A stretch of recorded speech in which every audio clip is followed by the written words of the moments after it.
तर आज आपल्याला बनवायची एकदम वेगळ्या चवीची इडली आणि त्याचबरोबर डोसा।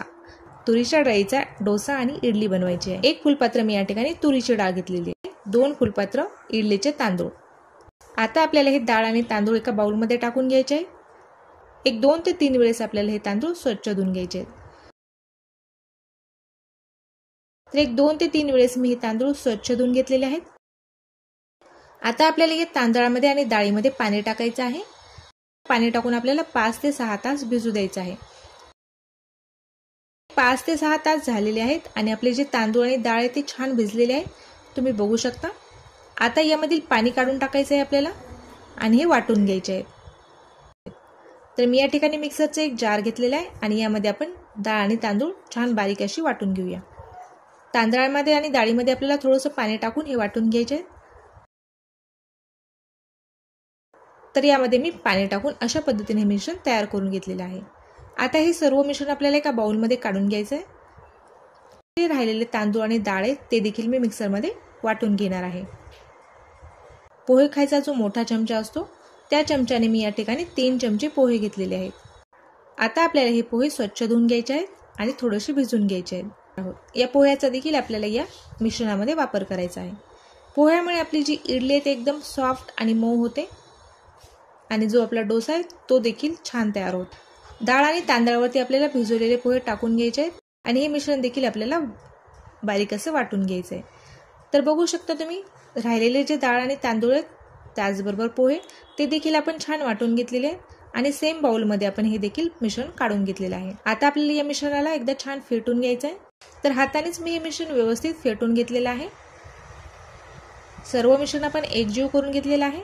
आता या मिश्रणावरती आपल्याला एक झाकण ठेवायचं आहे आणि रात्रभर याला फर्मेंट होण्यासाठी ठेवायचं आहे, म्हणजेच आपले जे इडलीचं बॅटर आहे ते छान फुलेल। तर दुसऱ्या दिवशी सकाळी तुम्ही बघू शकता आपले जे मिश्रण आहे ते एकदम छान फर्मेंट झालेलं आहे, एकदम मस्त असं फुगलेलं आहे आणि एकदम जाळीदार असं तयार झालेलं आहे। बघू शकता तुम्ही यामध्ये किती सुंदर जाळी पडलेली आहे आणि हे मिश्रण एकदम छान फुललेलं देखील आहे। जसं आपण उडदाच्या डाळीची इडली बनवण्यासाठी मिश्रण भिजू घालतो सेम त्याच पद्धतीचं आपले हे मिश्रण तयार झालेलं आहे। हे मिश्रण थोडंसं घट्ट आहे, त्यामध्ये मी पाणी टाकून घेत आहे। पाणी टाकून आपल्याला हे मिश्रण परत एकदा एकजीव करून घ्यायचं आहे। सेम डायरेक्शनने आपल्याला हे मिश्रण व्यवस्थित मिक्स करून घ्यायचं आहे। तर एका चमच्याने मी हे मिश्रण व्यवस्थित मिक्स करून घेतलेलं आहे। यामध्ये 1 ग्लास पाणी टाकलेलं आहे। आपण नॉर्मल इडली बनवण्यासाठी ज्या पद्धतीचं मिश्रण तयार करतो तसंच मिश्रण मी या ठिकाणी तयार करून घेतलेलं आहे।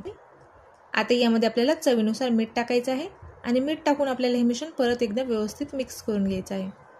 आपलं जे इडलीचे किंवा डोशाचे मिश्रण आहे ते तयार झालेले आहे।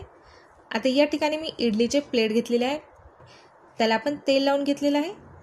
एक एक पळी यामध्ये मी मिश्रण टाकून घेतलेलं आहे।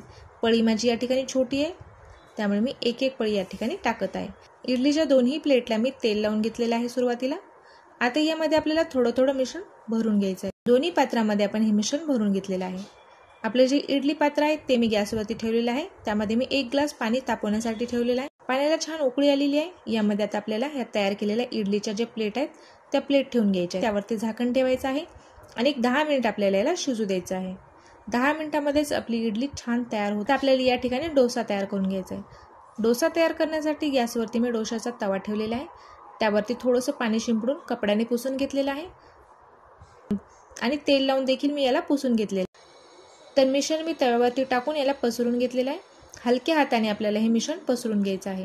हलक्या हातानेच आपल्याला हे मिश्रण अशा पद्धतीने पसरून घ्यायचं आहे।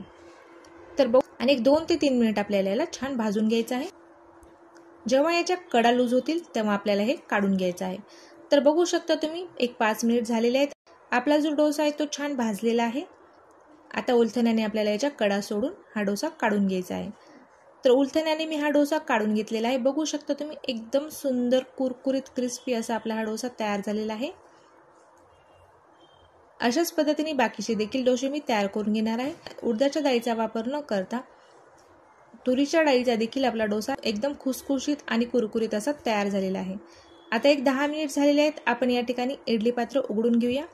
इडल्या देखील आपल्या एकदम छान शिजलेल्या आहेत, अजिबात हाताला चिटकत नाहीयेत। इडली पात्रामधून आपल्याला इडलीच्या प्लेट बाहेर काढून याला थंड करून घ्यायचं आहे। 5 मिनिट मी याला थंड करून घेतलेलं आहे आणि चमच्याने आता आपल्याला ही इडली काढून घ्यायची आहे।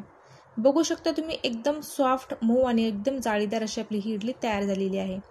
अजिबात तुटत नाही आणि याची जी चव आहे ती देखील एकदम अप्रतिम आहे. वरण भाताच्या चवीची एकदम स्पॉन्जी आणि एकदम मऊ लुसलुशीत अशी आपली ही इडली तयार झालेली आहे. उडदाच्या डाळीचा वापर न करता आपण इडली तयार केलेली आहे. तर इडलीचं टेक्स्चर बघूनच तुमच्या लक्षात येत असेल की आपली जी इडली आहे ती एकदम मऊ आणि सॉफ्ट अशी तयार झालेली आहे. आता आपण या ठिकाणी इडलीसाठी एक चटणी तयार करून घेऊया. या ठिकाणी मी भाजलेले शेंगदाणे घेतलेले आहेत अर्धा कप, त्याचबरोबर ओलं नारळाचे तुकडे घेतलेले आहेत एक 4 ते 5 हिरव्या मिरच्या घेतलेल्या आहेत, 2 अद्रकचे तुकडे घेतलेले आहेत, 2 लसणाच्या कळ्या घेतलेल्या आहेत आणि थोडीशी कोथिंबीर घेतलेली आहे. आता हे सर्व मिश्रण मी मिक्सरच्या जारमध्ये टाकून घेतलेले आहे. त्यामध्ये मी चवीनुसार मीठ टाकून घेतलेलं आहे.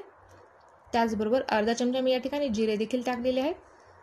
थोडंसं पाणी टाकून आपल्याला ही चटणी तयार करून घ्यायची आहे. एकदम छान अशी आपली ही चटणी तयार झालेली आहे.